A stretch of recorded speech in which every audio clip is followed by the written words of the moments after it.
कम जो मुजामा भाई लोग आज टाइम वेस्ट किए बिना आपको बता दूं आज कुछ अहम मुद्दों पर बात होगी।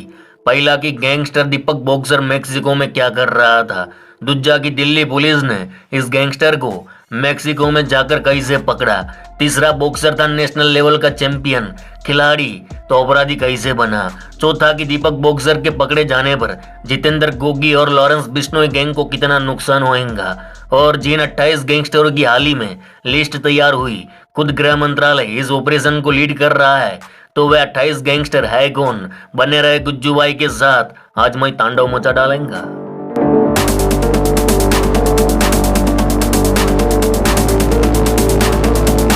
अरे मामा दिल्ली अंडरवर्ल्ड के मोस्ट वांटेड गैंगस्टर में से एक दीपक बॉक्सर को मेक्सिको में गिरफ्तार कर लिया गया है और उसे आज भारत लाया गया है। दिल्ली पुलिस की एक राउस टीम ने एफबीआई की मदद से बॉक्सर को मेक्सिको में पकड़ा। अरे बिड़ू ऐसा पहली बार हुआ है जब दिल्ली पुलिस खुद विदेशी धरती पर जाकर भारत के मोस्ट वांटेड क्रिमिनल को पकड़ती है। दिल्ली पुलिस को जब से दीपक बॉक्सर के विदेश फरार होने की जानकारी मिली तब से दिल्ली पुलिस उसके पीछे लग चुकी थी। रेड कॉर्नर नोटिस भी जारी कर दिया गया था और जब बॉक्सर के मेक्सिको में होने की पुख्ता जानकारी मिली तो दिल्ली एसटीएफ की एक खास टीम रवाना हुई जहां एफबीआई ने दिल्ली पुलिस के साथ ज्वाइंट ऑपरेशन चलाया और दीपक बॉक्सर को पकड़ लिया गया। माना जा रहा है कि दीपक बॉक्सर को आज दिल्ली एयरपोर्ट पर लाया गया और तिहाड़ जेल में भेज दिया जाएगा। हमें एक इनपुट आई थी कि जो दीपक पहल है ये जनवरी के महीने में एक फेक पासपोर्ट बना के रवि अंतिल के नाम से जो इसने बरेली उत्तर प्रदेश से बनाया,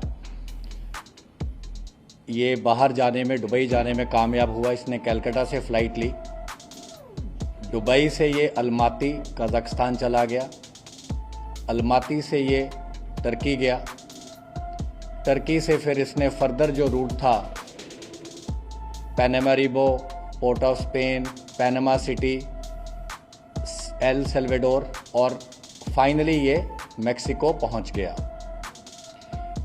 लेकिन हमारी टीमों ने इसका लगातार जो सारा रूट ट्रेसिंग करा उस पर बहुत एक्सटेंसिव काम हुआ। एक्सटेंसिव इसका काम करते करते कैनकून मेक्सिको में इसकी लोकेशंस को ज़ीरो डाउन किया गया। दिल्ली पुलिस स्पेशल सेल की टीम के बहुत ही 2 एक्सपीरियंस्ड ऑफिसर मेक्सिको गए। मेक्सिको में एफबीआई और मेक्सिको पुलिस की मदद से और भारत की इंटेलिजेंस एजेंसियों के एक्सटेंसिव एफर्ट से और हमारी मिनिस्ट्री ऑफ एक्सटर्नल अफेयर्स के दूतावास ख़ास तौर पे मेक्सिको और टर्की की तमाम सहायता से एक बहुत ही वेल कोऑर्डिनेटेड एक्शन रहा जिसके तहत इसको दीपक पहल को कैनकून से एप्रीहेंड किया गया। वहाँ से इसको प्लेन में बिठा के ऑलरेडी टर्की लेके आया जा चुका है। इधर दीपक बॉक्सर के पकड़े जाने पर दिल्ली की जितेंद्र गोगी गैंग को बड़ा झटका लगा है क्योंकि आजकल बॉक्सर ही गोगी गैंग को संभाले बैठा था और बीते 1 साल में उसने विरोधी गिरोह के लोगों को चुन चुन कर मारा था। वहीं लॉरेंस बिश्नोई गैंग को भी एक बड़ा झटका लगा है क्योंकि बॉक्सर कोई छोटा मोटा गुंडा न था, उसके अंडर डेयरिंग था और खोपड़े में फुलटू फटाक दिमाग जो आने वाले वक्त में बिश्नोई गैंग के लिए बड़ी वारदात को अंजाम दे सकता था क्योंकि बिश्नोई गैंग और गोगी गैंग एक ही सिंडिकेट का हिस्सा है। कितना अहम था ये ऑपरेशन? काफ़ी अहम था क्योंकि बड़े महीनों से दिल्ली पुलिस का स्पेशल सेल इसको चेज़ कर रहा था और अगर देखा जाए तो दिल्ली में या एनसीआर में जो अभी तक जो सबसे वांटेड था वो बॉक्सर ही था। इसके अलावा कोई ऐसा बहुत बड़ा इस टाइम गैंगस्टर या क्रिमिनल नहीं है जो एनसीआर का फिलहाल इधर जिसकी प्रेजेंस हो। अरे मामा ये इतना बड़ा गैंगस्टर है तो फिर इसकी कुंडली देखनी पड़ेगी ना। तो सुनो मामा, हरियाणा के सोनीपत जिले के गनौर गांव में दीपक पहल को लोग पहलवान या दीपक बॉक्सर के नाम से बुलाते थे। 15 साल की उम्र में वह जूनियर लेवल पर जबरदस्त बॉक्सर था।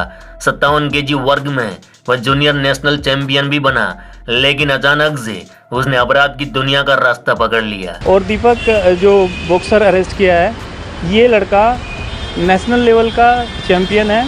2011 में ये नेशनल जूनियर बॉक्सिंग चैंपियन रह चुका है।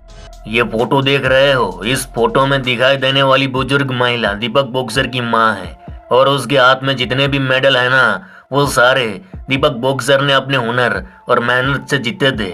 माँ बाप परिवार पूरे गांव को इस छोकरे पर बड़ा अभिमान था, लेकिन एक दिन होनहार लड़का दीपक पहल रास्ता भटक गया।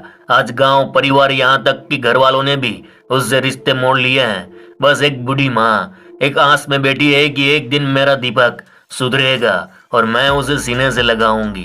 दरअसल जब दीपक पहल एकेडमी में बॉक्सिंग की प्रैक्टिस कर रहा था, तब दिन ब दिन उसका गुस्सा क्रोध बढ़ता जा रहा था और कई बार उसने अपने साथी बॉक्सरों की पिटाई भी की। एक बार एक लड़के को इतनी जोर से मुक्का मारा कि उसका हुलियाई फोड़ डाला, जिस कारण दीपक को सस्पेंड कर दिया गया। इसके बाद दीपक ने स्पोर्ट कोटे से नौकरी पाने की कोशिश की, लेकिन जब नौकरी भी न मिली तो अपराध की राह पर चल पड़ा। इसी दौरान उसकी मुलाकात गोगी गैंग के मुखिया जितेंद्र मान उर्फ गोगी से हुई। उसके संपर्क में आया। इधर जितेंद्र गोगी की नजर हरियाणा के ऐसे खिलाड़ियों पर रहती थी जो थोड़े नादान हो, बॉडी से घातक और बात बात पे गुस्सा आता हो। गोगी ने दीपक को भी आलीशान जिंदगी और गाड़ी बंगले के सपने दिखाए, भाईगिरी और यारी दोस्ती वाला नशा करवाया। साल 2016 में जितेंद्र गोगी हरियाणा पुलिस की कस्टडी में था। उसे बहादुरगढ़ पेशी पर ले जाया जा रहा था। तभी बीच रास्ते में दीपक बॉक्सर ने अपने साथियों संग पुलिस काफिले पर हमला बोल दिया और पुलिस वालों की आंख में मिर्च पाउडर फेंका और AK-47 जैसे हथियार लूटकर गोगी को छुड़ा ले गए। इस केस में बॉक्सर जल्द ही पकड़ा गया, लेकिन जमानत पर बाहर आया तो पैरोल जमकर फरार हो गया। गैंगस्टर जितेंद्र एलियस गोगी, जो कि अलीपुर का रहने वाला है, पुलिस कस्टडी से फरार हो गया था। फरार करवाने में जो गैंग शामिल था, ये टोटल 10 लड़के थे जो कि इस गैंग के मेंबर थे। दीपक एलियस बॉक्सर उन 10 लड़कों में से एक है। अरे मामा, दीपक के गांव वाले बताते हैं कि कभी जिस दीपक पहल को पूरा गांव कंधे पर बिठाकर जश्न मनाता था, वह अब गांव वालों के साथ साथ घर के लिए भी मुसीबत बन गया। उसके घर वालों ने अखबार में छपवा दिया कि दीपक से हमारा कोई लेना देना ना है। दीपक के बारे में कहा जाता है कि वह जेल से कैदियों को भगाने में माहिर है। ऐसे ही उसने कुलदीप पज्जा को जीटीबी अस्पताल से भगाने में मदद की थी। उस दिन भी पुलिस की आंखों में लाल मिर्च पाउडर झोंका गया। हालांकि कुलदीप पज्जा 72 घंटे के अंदर अंदर एनकाउंटर में मारा गया था। दीपक पहल दिल्ली पुलिस की मोस्ट वांटेड लिस्ट में टॉप पर था। उस पर 3 लाख का इनाम ठोक दिया गया था। साल 2021 में जितेंद्र मान उर्फ गोगी को रोहिणी कोर्ट में गोली मारकर मौत के घाट उतार दिया गया था। इसके बाद से ही दीपक बॉक्सर इस गैंग को चला रहा था। उसके खिलाफ हत्या के प्रयास, रंगदारी, अवैध हथियार और पुलिस की कैद से आरोपी को छुड़ाने जैसे गंभीर मामले चल रहे थे। पुलिस के मुताबिक गैंगस्टर दीपक बॉक्सर बिल्डर अमित गुप्ता की हत्या के सिलसिले में वांछित था, जिसकी पिछले साल 23 अगस्त को उत्तरी दिल्ली के बुराड़ी इलाके में गोली मारकर हत्या कर दी गई थी। दीपक बॉक्सर गिरोह के शार्प शूटर अंकित गुलिया ने कथित तौर पर गुप्ता की हत्या की थी। दीपक ने फेसबुक पर गुप्ता की हत्या की जिम्मेवारी ली थी और कहा था कि विरोधी टिल्लू गिरोह के साथ निकटता के कारण उसकी हत्या कर दी गई। उन्हें शक था कि गुप्ता ने पज्जा के बारे में पुलिस को सूचना दी थी, जो 2021 में एनकाउंटर में मारा गया था। बताया जाता है कि दीपक बॉक्सर को विदेश भगाने में गोल्डी बराड़ और लॉरेंस बिश्नोई गिरोह का हाथ था। अब बात करें 28 गैंगस्टरों की, उस लिस्ट में क्या है। विदेश में रहकर भारत विरोधी गतिविधियों को अंजाम देने वाले 28 गैंगस्टरों के खिलाफ महत्वपूर्ण सबूत इकट्ठा किए जा चुके हैं। इसके अलावा कई गिरफ्तार आरोपियों के दर्ज बयानों के आधार पर उन सभी के खिलाफ डोजियर तैयार किया गया है। इन सभी गैंगस्टरों को जल्द ही भारत लाने के लिए विदेश मंत्रालय द्वारा संबंधित देशों से संपर्क साधा जाएगा और उचित कार्रवाई होगी। अरे मामा, केंद्रीय जांच एजेंसी NIA द्वारा कई गैंगस्टर से जुड़े मामलों की तफ्तीश के बाद करीब 28 गैंगस्टरों के नामों और उनके वारदातों की एक लिस्ट बनाकर केंद्रीय गृह मंत्रालय को सौंप दी गई है। इन गैंगस्टरों का कनेक्शन पंजाब, उत्तर प्रदेश, दिल्ली, हरियाणा और राजस्थान सहित कुछ अन्य राज्यों से भी है। ये सभी विदेश में रहकर भारत में टारगेट किलिंग द्वारा तथा हथियारों की तस्करी समेत कई बड़े बड़े आपराधिक वारदात को अंजाम देते हैं। ऐसे में केंद्रीय गृह मंत्रालय ने उन गैंगस्टरों के नामों की सूची तैयार करवाई है जो भारत छोड़कर विदेश भाग चुके हैं और वहां से भारत के कई राज्यों में आपराधिक मामलों को अंजाम दे रहे हैं। इन गैंगस्टरों के खिलाफ किस तरह से कार्रवाई करनी है और कैसे विदेश मंत्रालय द्वारा संबंधित देशों को सूचित करके इन्हें भारत लाना है, उसकी रणनीति बनाई जा रही है। के महीने में केंद्रीय गृह और सहकारिता मंत्री श्री अमित शाह जी की अगुवाई के तहत एक मीटिंग हुई थी, जिसमें उन्होंने स्पेशल सेल दिल्ली पुलिस और क्राइम ब्रांच को जितने भी अंतर्राज्यीय और अंतर्राष्ट्रीय भगौड़े हैं उनको परस्यू करने के लिए आदेश दिए थे। अब सुनो मामा, ये 28 गैंगस्टर कौन है और कहाँ छिपे हैं। पहला गोल्डी बराड़ उर्फ सतिंदर सिंह, मूल रूप से पंजाब का निवासी लेकिन कनाडा या अमेरिका में छिपा है। अनमोल बिश्नोई, मूल रूप से पंजाब का निवासी लेकिन अमेरिका में छिपा है। कुलदीप सिंह पंजाब का रहने वाला है और फिलहाल यूएई में छिपा है। जगपाल सिंह धांधीवाल पंजाब का रहने वाला है, यहाँ गैंगस्टर अभी मलेशिया में छिपा है।